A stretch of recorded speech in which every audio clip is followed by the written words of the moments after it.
ভিড় ট্রেন, ঘেঁষাঘেঁষি, ঠেলাঠেলি, ঠেসাঠেসি, ছোট বড় ঝগড়াও হয়ে যায়। ফাঁকা ট্রেন, হাসাহাসি, এসো বসি পাশাপাশি, ফুরফুরে হাওয়া টাওয়া বয়ে যায়। মুড়ি মাখা, ফলমূল, ক্লিপ টিপ, হাড়দুল, টুকটাক কেনাকাটা হলো শেষ। আজ বহুদিন পরে ঝিক চড়ে ছেলেবেলা মনে পড়ে, লাগে বেশ। কেমন আছো বন্ধুরা? সঙ্গেলিনা ব্লগসের আরেকটা নতুন দিনের গল্পে তোমাদের স্বাগত। আজকে অনেকদিন পর ট্রেনে চড়লাম। ট্রেনে চড়ে নিজেরই লেখা, অনেকদিন আগে লেখা এই কবিতাটার কথা মনে পড়ে গেল। আজকে একটা কাজ ছিল, গেছিলাম সোনারপুরে ট্রেনে চড়ে। পাবলিক ভেহিকেল বলতে মেট্রো বা বাসে বেশি চড়া হয়, তো ট্রেনে আজকে অনেকদিন পর চড়া হলো। এখন কাজ হয়ে গেছে, এখন সোনারপুর থেকে ট্রেনে করে যাচ্ছি নিউ গড়িয়া। নিউ গড়িয়া থেকে আবার মেট্রো করে যাব দমদম। তো আমার মেট্রোর কার্ডে টাকা ফুরিয়ে গেছে, কার্ডটা রিচার্জ করাতে হবে। টিকিট কাউন্টারে যাতে ভিড় বেশি না হয় সেটাই প্রে করছি। টিকিট কাউন্টারের সামনে এসে এই মেশিন গুলো দেখতে পেলাম। এগুলোতে খালি কার্ড যে রিচার্জ করা যায় তা নয়, এগুলোতে কিন্তু টিকিটও কাটা যায়। তো আর সবচেয়ে ভালো যেটা লাগলো সেটা হলো এগুলোতে শুধু ক্যাশ নয়, ইউপিআই মানে গুগল পে বা ফোন পে এরকম সমস্ত কিছু ইউজ করা যায়। ফলে এগুলো কিন্তু বেশ সুবিধাজনক। আমি ছাড়াও আরো অনেককেই আমি দেখলাম এগুলো ইউজ করছে। ফলে এই লম্বা লাইনটাও কিন্তু অনেকেই এড়াতে পারছেন।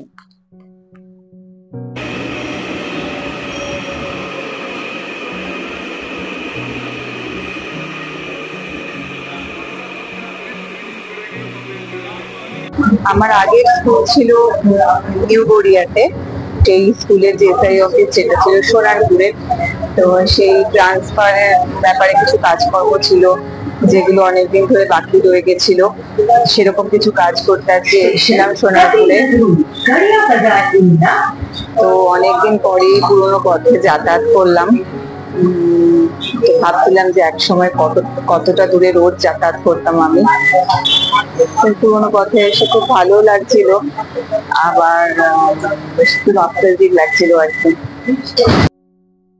আমি বাড়ি ফিরে আবার স্নান টান করে দেখলাম কামপুরও স্কুল থেকে বাড়ি ফেরার সময় হয়ে গেছে।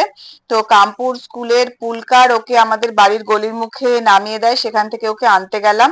এই কামপুর এই পুলকার থেকে নেমে বাড়ি আসার পথে স্কুলে সেদিন যা যা হয়েছে সেসব গল্প একেবারে ব্র্যান্ড নিউ অবস্থায় আমাকে শোনায়। তো সেটা আমি খুব এনজয় করি।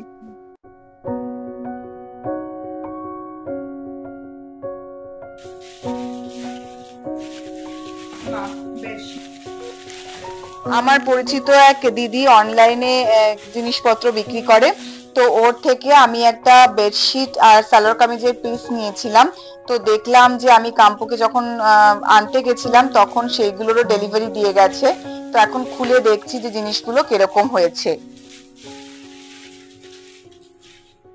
এই যে এটা সালোয়ারের পিসটা, এই যে ছবি। তো সালোয়ারের পিসটা তো একদমই পিওর কটন, দুটোই কটন। তো বেশ ভালো হয়েছে। এরপর খাওয়া দাওয়া সেরে ভাবছিলাম একটু রেস্ট নেব, তখনই কলিং বেলটা বাজলো আর দেখলাম হান্নানদা এসছে। হান্নানদা আমাদের পাড়ায় গাছ বিক্রি করে। তো কিছুদিন আগে ওনার সাথে রাস্তায় দেখা হয়েছিল, আমি বলেছিলাম আমাদের বাড়িতে কিছু গাছ দিয়ে যেতে। একটা মাধবীলতা কেনার আমার খুব ইচ্ছে ছিল, আর এই বারান্দায় একটা টব আছে, এখানে আগে একটা ক্রিসমাস ট্রি ছিল, তো সেটা নষ্ট হয়ে যাওয়ার পর কোনো গাছ পোতা হয়নি, তো সেখানেও একটা গাছ পোতার ছিল। আর কামপুর একটা স্নেক প্লান্টের খুব শখ ছিল, তো এইগুলো কেনার ছিল। তো দেখলাম হান্নানদা আজকেই এসছেন। আর আমাদের ছাদে একটা ছোট্ট বাগান আছে, তো সেটারও একটু পরিচর্যা করার দরকার ছিল। আসলে কুম্ফু হওয়ার আগে আমি ওটা গাছের যত্ন নিতাম আর মাও নিত। তো ইদানিং কালে আর তেমন করে যত্ন করা হয়নি, প্রচুর আগাছাও হয়ে গেছিল। তো ভাবছিলাম যে একবার উনি এসে একটুখানি সব ঠিকঠাক করে দিয়ে গেলে ভালো হয়। তো উনি এসেই যখন পড়েছেন তো ভাবলাম যে ঠিক আছে, কাজটা হয়েই যাক। মাধবীলতা ছাদে হবে? হ্যাঁ, নিচে থেকে ওপর থেকে নিচে ঝুলিয়ে দেবে, চলে আসবে। ওপর থেকে নিচে ঝুলিয়ে দিলে আসবে? ঠিক আছে, আপনি একবার তাহলে মধুমালতী আছে। মধুমালতী কোনটা? এটা মধুমালতী। সে কিরকম ফুল হয়? ফুল হয় খুব সৌন্দর্য, সাদা ফুল হয়, গন্ধ হয়। ও, এই মাধবীলতাটা একটা মাধবীলতাটা গাছ একটা। এটা আছে দত্তপ্রিয়া। দত্তপ্রিয়া, সেটা কিরকম গাছ হয়? ও গাছ সোজা হয় কিন্তু ফুলটা লাল লাল হয়। এই লেবু হবে? লেবু গাছ পুতলে হবে? পাতি লেবু সাদা তো হয়। আরে আস্তে আস্তে নিচু করে জল দিতে হয় তো।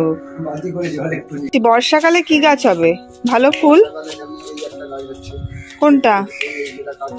কামিনী। এই মাধবীলতা কোন সিজনে হয়? 12 মাস হবে। কামপুর কিছু ফুলের গাছ শখ আছে? চাইনিজ গোলাপ তো আছে আমাদের। সেটা তো 60 দিলে ফুল হবে। বনসাই আম।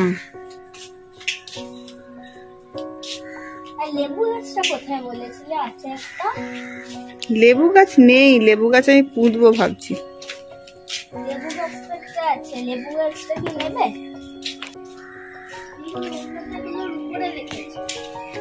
উপরে তো বেশি টব রাখা যাবে না, না ওইটাই তো সমস্যা। একটু আগে হান্নানদা চলে গেলেন, তো গাছগুলো খুব সুন্দর করে ট্রিম করে দিয়ে গেছেন। গাছের মাটি পুরো টবের বাইরে ফেলে নুড়ি কাঁকড় যা ছিল পরিষ্কার করে আগাছা তুলে সার দিয়ে মাটিগুলো আবার টবে ভরে দিয়ে গেছেন। একটু আগে এক পশলা বৃষ্টিও হয়ে গেছে, তো গাছগুলো খুব ফ্রেশ দেখাচ্ছে। তো আজ এই পর্যন্তই। ভিডিওটা কেমন লাগলো জানিও, ভালো লাগলে লাইক করে দিও, আর চ্যানেলটা পারলে সাবস্ক্রাইব করো। সবাই সুস্থ থেকো, ভালো থেকো, আর সঙ্গে লিনার সঙ্গে থেকো।